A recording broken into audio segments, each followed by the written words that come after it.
Institute, wherein economics and public policy are taught parallelly. Because as on date, what we see that economics is basically taught in a typical way, wherein people hardly understand how things really operate or how things happen in practice. So we tried to design our curriculum with a blend of public policy and economics together, with the help of all those people, our advisory board. And so we're trying to initiate certain minor programs along with the major programs like health economics, data analytics, and following the new education policy for for all other aspects. So that's all in a nutshell about VACP. Over to you, Rajesh. For the next 25 minutes, we'll try to educate us from what you deliver today. Over to you, Rajesh. Okay. Thank you very much, Dr. Devdulal, for this introduction and for inviting me for this.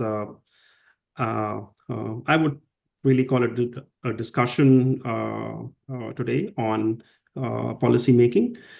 Really, I think what I would like to do, and I think 25 minutes is probably just about right. I would like to kind of talk about a journey, because I think while we always tend to look at policy when it's made and we get to kind of hear a lot about it, I think it's really important for us to understand the background and the context in which something happens. And it's not necessarily that that problem was not tackled in the past or things were done incorrectly in the past. But I think the idea in life in general and even public policy in particular is to be able to learn from what we have seen and to be able to improve the way the policy making is done. So the topic that I would like to talk about is really on the cleanup of the river Ganga. I was involved in it in a peripheral way as part of the World Bank team that I was co-leading when we were closely engaged with the government of India for cleaning up of the river Ganga. And this was right from 2009 onwards, from the World Bank right up to 2020. In fact, the program still continues. And my engagement was largely between 2014 till about 2019, until which time I kind of co-led the project. But really, I think the story kind of starts well before. It's not that suddenly in 2009, the government of India decided that we need to clean up our rivers. But really, the story goes back way into the mid-80s, when one would have heard of the Ganga Action Plan or the Yamuna Action Plan. The whole idea being that as urbanization increases, we obviously provide water supply to our citizens, but wastewater and sanitation always tends to lag. And as a result, there is the rivers and the water streams end up being the recipients of huge amounts of pollution that receive in the rivers. And so it's been fairly well known that sewage is the largest source of point source pollution into our rivers, and therefore it's important to make sure that if the rivers have to be clean and a healthy ecosystem, then we have to tackle the wastewater that goes into these. And it's not something which is very unique to India. This is a problem world over. We have seen that even in a lot of other developing economies, like where I'm based right now, I'm based in the Philippines, in Manila. And even though the Southeast Asian countries have a much higher level of per capita income and development, but really wastewater treatment is something that they still tend to lag behind significantly. And we tend to think that the West has probably got it right, but that's not the case. Even about 50 years before, when 50 or 60 years before, when the UK had, I guess, much relatively high levels of per capita income, we have stories of how the Thames was polluted, and there was even fire that kind of happened in the river, something that we get to see even in the lakes or the water streams in Bangalore and other places. So this is not unusual. So the solution obviously has been over the last 25 to 30 years has been to, or even before, has been to construct wastewater treatment plants that can capture and treat the wastewater before it goes into our water streams. And herein is the starting of the complexity, because as we all know, water is a state subject in India, except for interstate waters, which is dealt with by the government of India. But largely, water is a state subject, and municipal water, which is on the urban side, is a local subject, which means it's the municipalities that get involved when it comes to treatment of wastewater in a large sense. And so this creates a unique problem because, as you may be aware, that urban water is, we hardly recover the cost of delivering water services to our residents. And if you were to add sanitation, then most of these utilities would be running in losses. So there is an inherent disincentive to construct and operate wastewater treatment plants, because it's like a white elephant when it comes to the municipalities. They just don't have the money.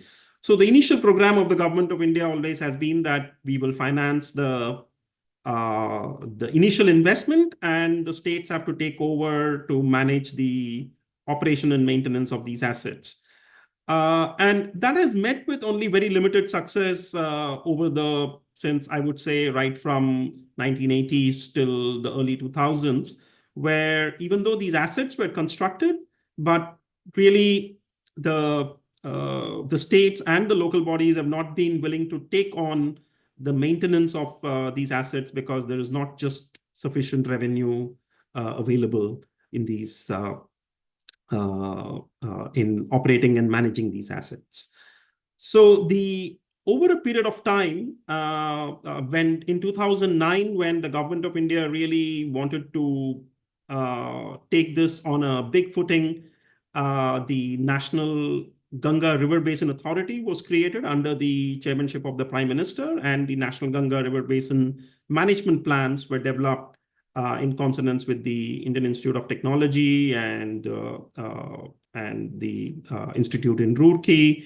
All of the, I would say, scientific minds came together to address this problem in a holistic way. And yet the progress was slow, because it takes a bit of time, even after you decide that you want to tackle this huge problem. And the government set up close to a 7,000 to 8,000 crore program.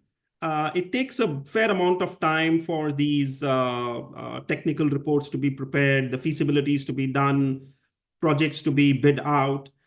And at that point of time, it was recognized that even the existing assets that have been constructed, which is the wastewater treatment plants, a significant part of those are either not functioning, or even if they function, they are not treating water to the required standards.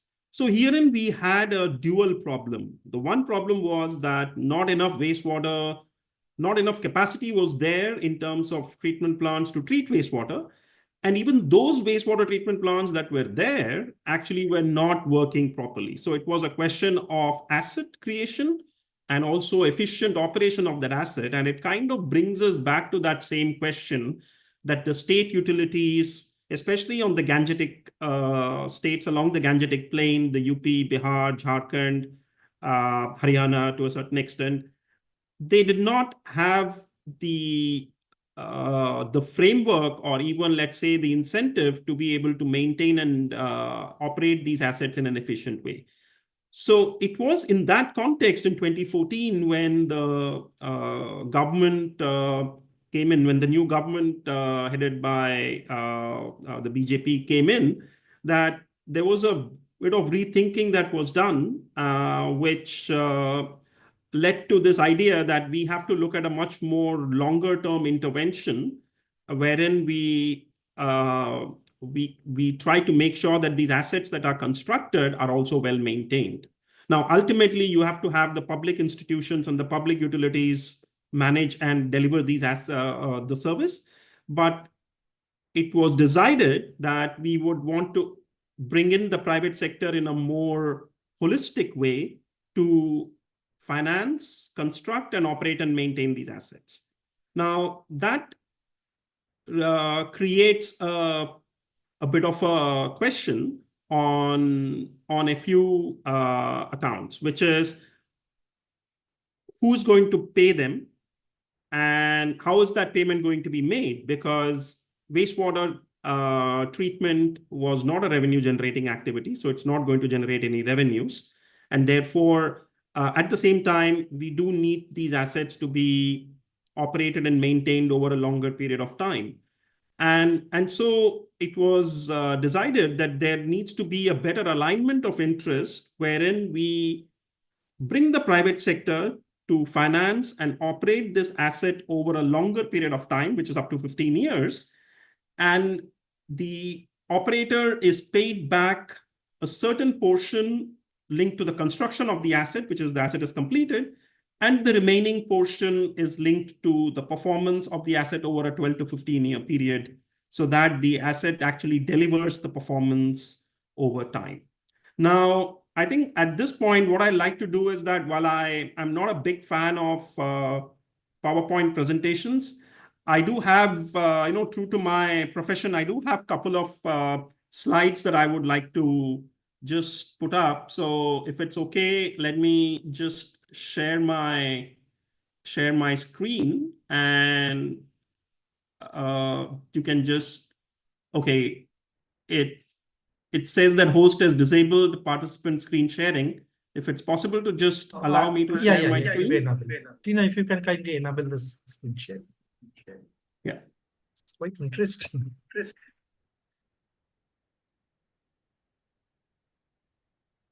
Okay. So once it's done, you can let me know.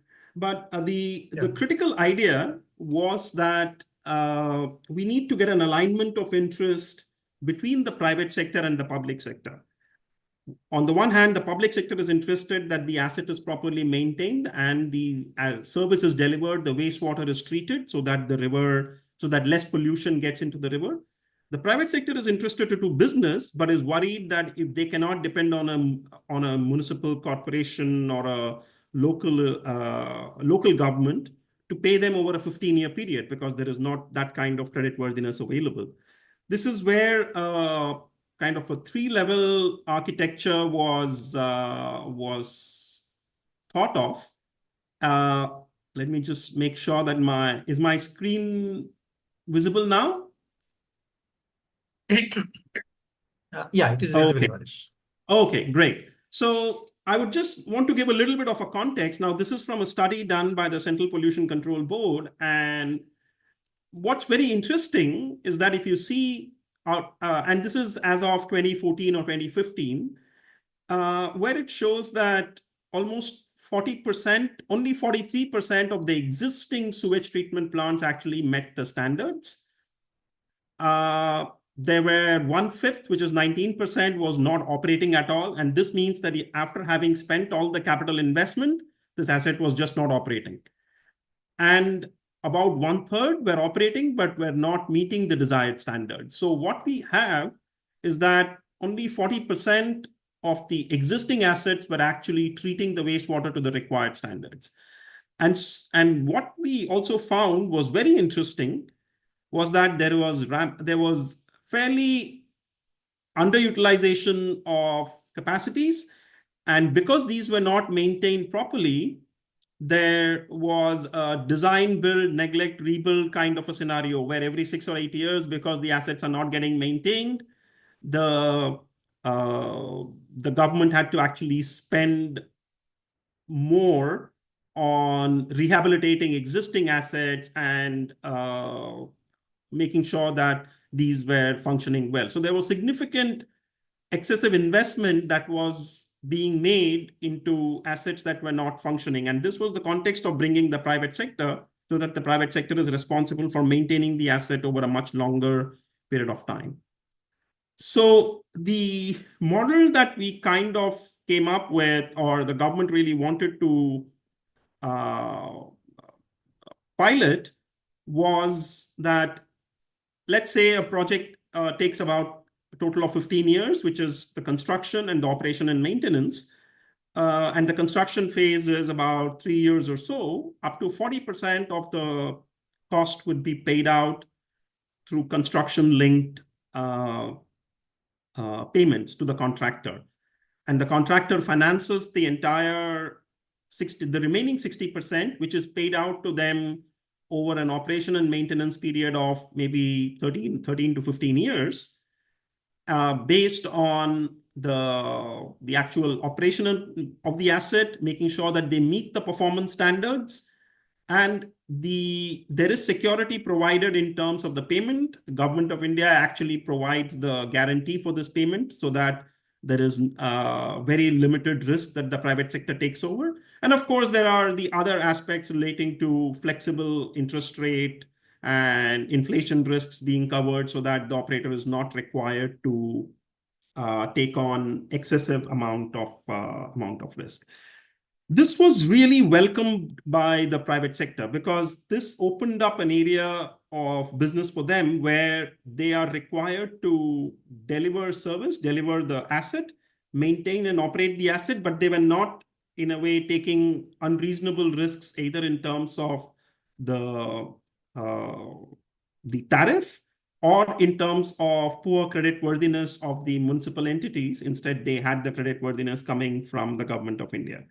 And so this led to a huge amount of increase in both the investments and the number of projects. Now, I just did a quick count of projects, and what I can see is that since the time that this program started, almost over 1,000 million liters per day of capacity is under construction through this mechanism, and another 600 to 700 million liters per day is under procurement, which is it is going through different phases of procurement. Now, compare this has been accomplished over a period of 6 to 7 years.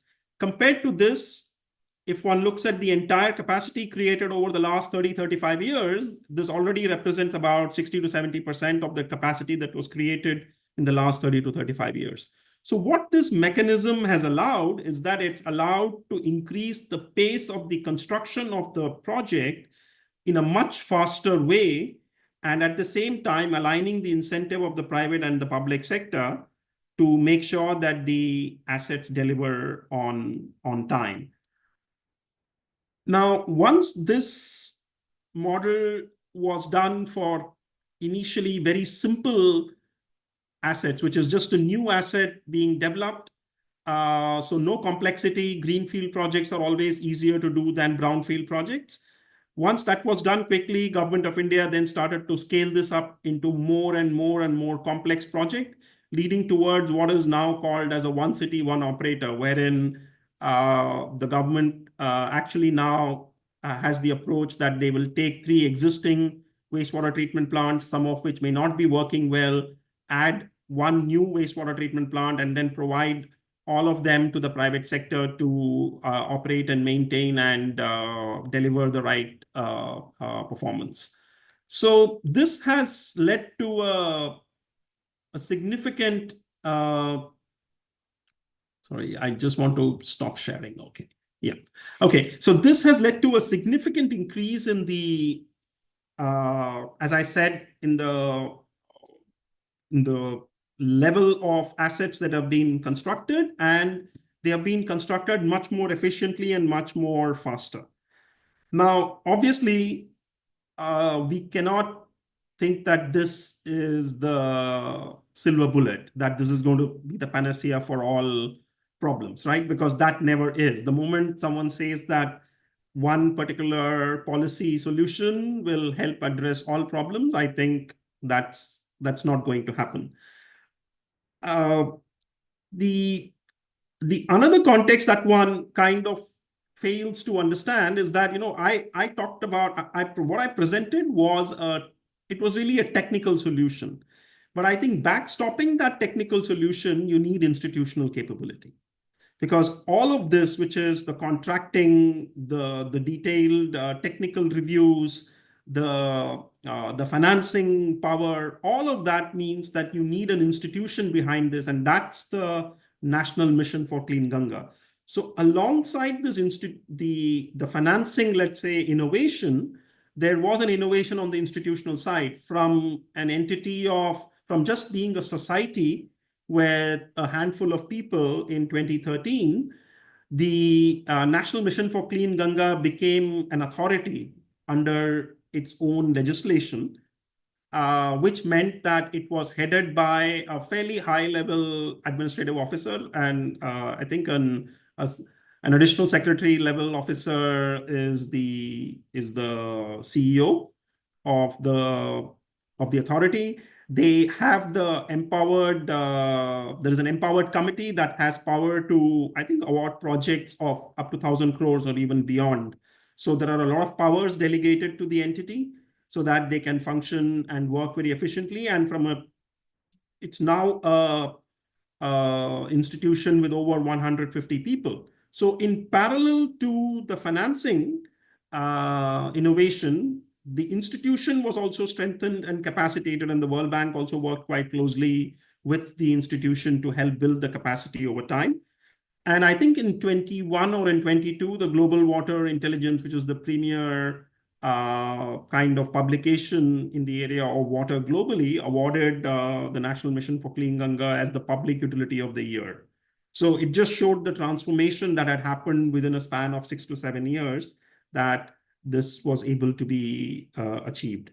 Now, one final kind of comment from my side before I finish, and I mentioned this, that this is not a silver bullet.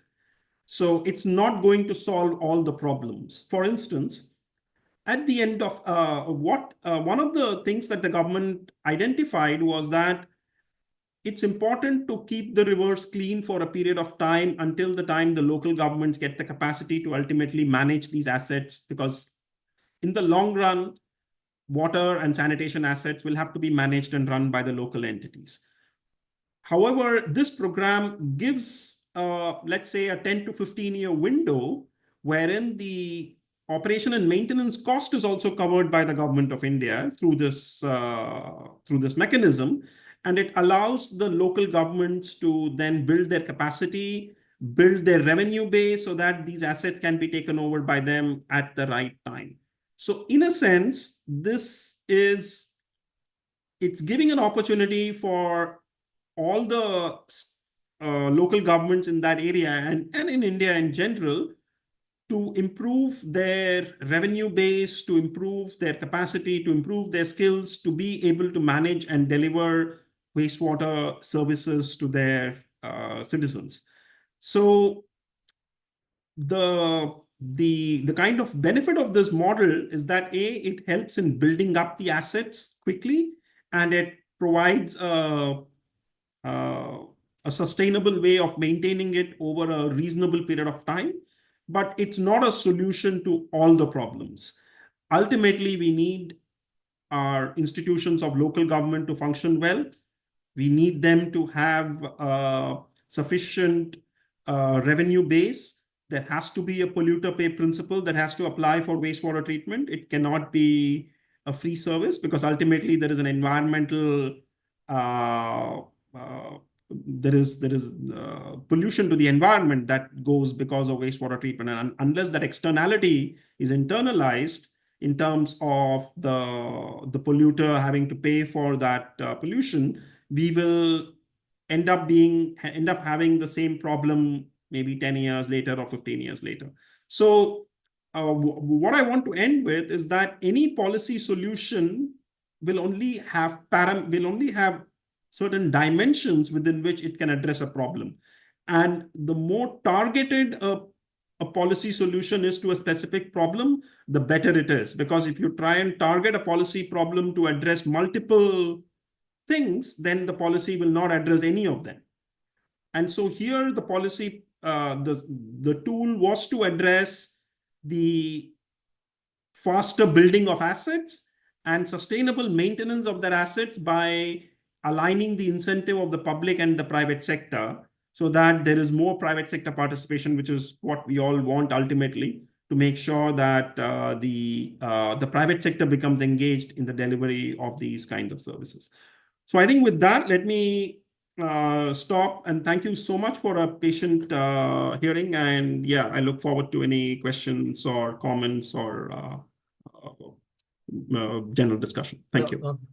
Thanks so much, Rajesh. I mean, this was kind of an eye-opener. And in fact, I mean, we do listen of this Mission Ganga, all these kind of things, but those stories behind those entire policies hardly we know, because as I understand that the bank or any other organization does those things very quietly, all their homework, all their background work. We only, as citizens, as public, we only see the outcome. So this was really interesting, and this hybrid annuity model, it was really an eye opener. So before I have 2 3 questions, but before that, I would request my colleagues or the participants here, if you have any specific question, please shoot. Be very specific to your question. So the floor is open for question and answer.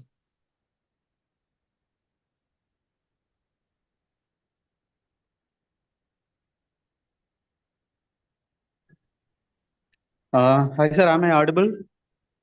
Yeah, you are audible, Bal. Yes. Please introduce Sir, yourself thank and ask you. the question. Yes, yes, sir. Sir, this is Balamurugan. I'm a faculty assistant professor at VSCP. Sir, thank you so much for this thought-provoking session. Actually, my research interest is about the payment for ecosystem services. So we all know that the government is, has this financial constraint in managing the natural resources and all. So how by creating a market for environmental resources, the benefits received from the environment, by creating market, how can we internalize the externalities and also generate funds for sustainable and efficient management of the resources. So I haven't read much literature about this Ganga renovation project, but this is really a thought-provoking session for me, because this hybrid annuity model, I'm looking to read much literature about it, and I'm looking to adopt this kind of model in my research. So this is really useful for me. And I have one question regarding this Ganga renovation project. Actually, what majority of focus is about in renovating the Ganga river, but on the other hand, I feel like there is not much focus on the pollution control mechanism. You have said that even you have rightly pointed out that so like polluter pay principle has to be adopted. So when it comes to industries, polluting industries and all, largely it is possible to implement this principle. But when it comes to domestic sector, like if the pollutants, majority of the pollutants are local community who pollute the river on the daily basis, is it possible to implement such mechanism, polluter pay principle? So that's what my question is, sir. Thank you. Well, thank you very much, Mr. Balamurugan, for your question. Well, I think ultimately we have to move towards a scenario where you have the polluter pay principle that applies, and we do so in different ways, right? For instance, in some cases, you can levy this as a share of the property tax, because as you improve the as you improve the services in an area, the quality of the properties improves there, and the market value of the properties go up, and therefore an increment of that could be taken as a payment for this. I'm just taking that as an example, but ideally, in most countries that I have worked in, wastewater is also charged by volume. As in our line of business, we normally consider that up to 80% of the water consumed goes out of the house as wastewater. So to begin with, there has to be there has to be more communication and more education of the customers to show how much wastewater they're actually generating, and then slowly start to bring a polluter pay principle and an approach to the domestic users. Because if we do not do that, then we are left with a scenario where the government will have to pick up the additional tab of maintaining and managing the ecosystem. And even if the state's fiscal resources are strong, then they can do it. Otherwise, ultimately, there are only two ways you can pay for anything. It's either user pays or the government pays. And ultimately, I always feel that the users pay, because if governments don't have revenues, they end up borrowing, and that ultimately creates pressure on the future generations. So any which way users pay, it's a question of whether users pay in the present or users pay in the future. Thank you, sir. Thank you. Any other questions? Any other clarifications? Any other thing that anyone wants to add?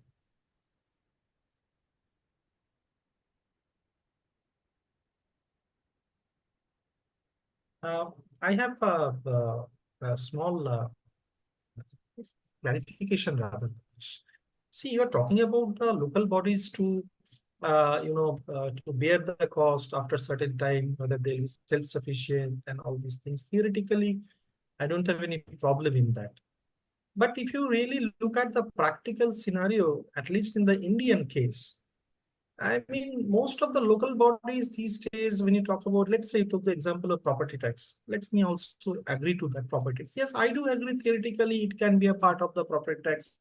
But the perennial problem that the ULBs face in India is the non-revision of the property tax rates for ages. Due to political reason, a lot of other reasons. That's one. Now, let's say for the urban local bodies, as we see that,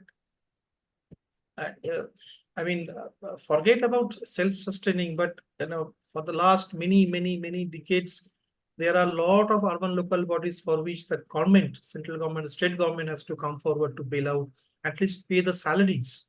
This is not very uncommon in the Indian scenario. There are ample examples of those. So now at one end, when you say that, when you talk about public policy, you say that's true.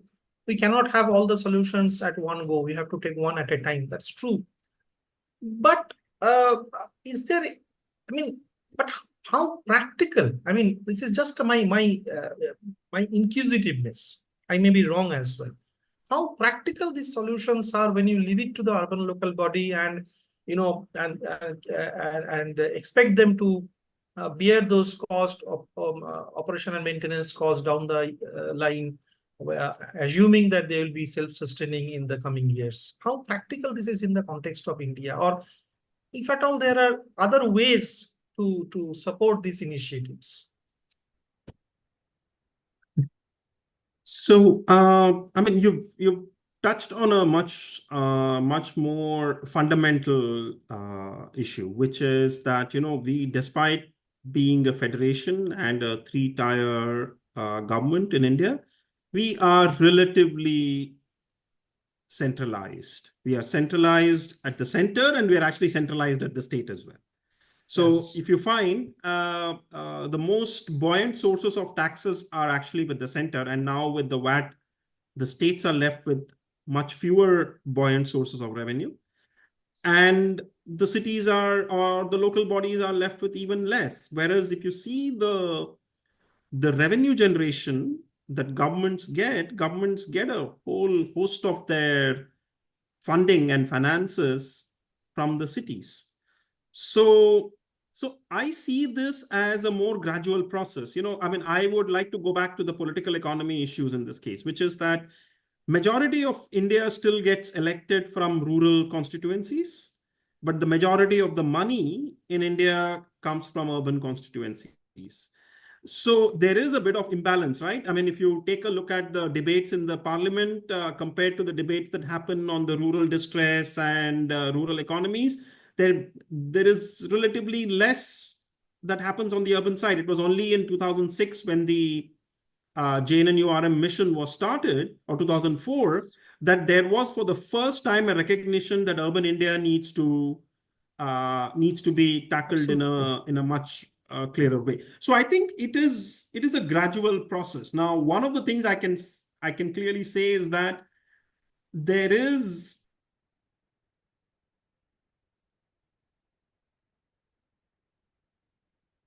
because left to each of them, there will be pollution. I can tell you as an example that the pollution from Delhi into the Yamuna is so huge that by the time the Yamuna water reaches Agra, the water treatment plants don't work. I'm not saying the wastewater treatment plants. The water treatment plants don't work because the level of ammonia in them is so high. Yes. So I've heard of some water treatment plants actually having to incorporate ammonia treatment because the concentration of sewage is so high. So at least in the context of a state, there is an incentive for the state to bring its local governments together to cooperate in a way that less pollution upstream results in less pollution down the stream, and therefore it can result in some kind of benefit sharing. So it's hard to think of, I mean, one of your colleagues earlier talked about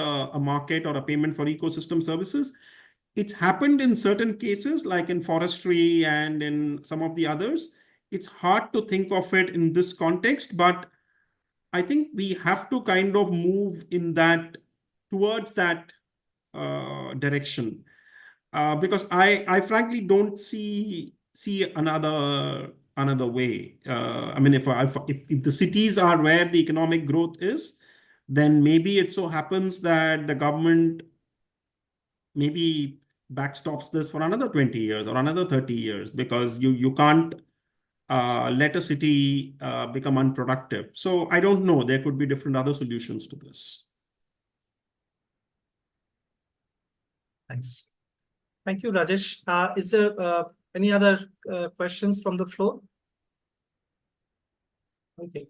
May I request the participants to kindly switch on their video to take a group photograph and as a memory for this first initiative, if possible. I mean, this is not binding, but if possible, can you please switch on your videos?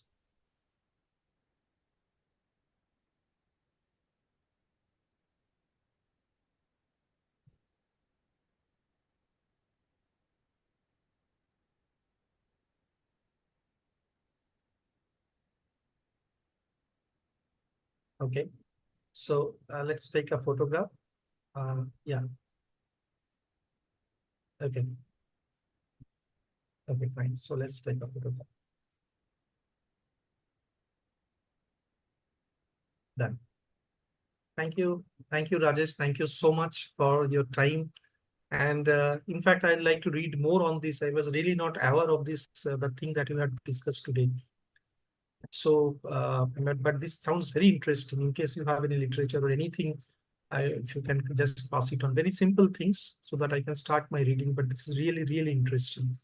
And as far as the local bodies are concerned, uh, I see a lot of area for further research in this as a researcher, as a person, teaching public policy and public economics for some time. But this is really a good eye-opener for, at least for me, and I'm sure for all the participants here. Thank you once again, Rajesh, for agreeing to be part of this Idea to Impact initiative. Thank you so much for your time, and we'll keep in touch with you. And I wish whenever in future, whenever you are in India, please let us know. We'll be more than happy to welcome you at VACP in person and interact with you. Thank you so much. Have a nice day.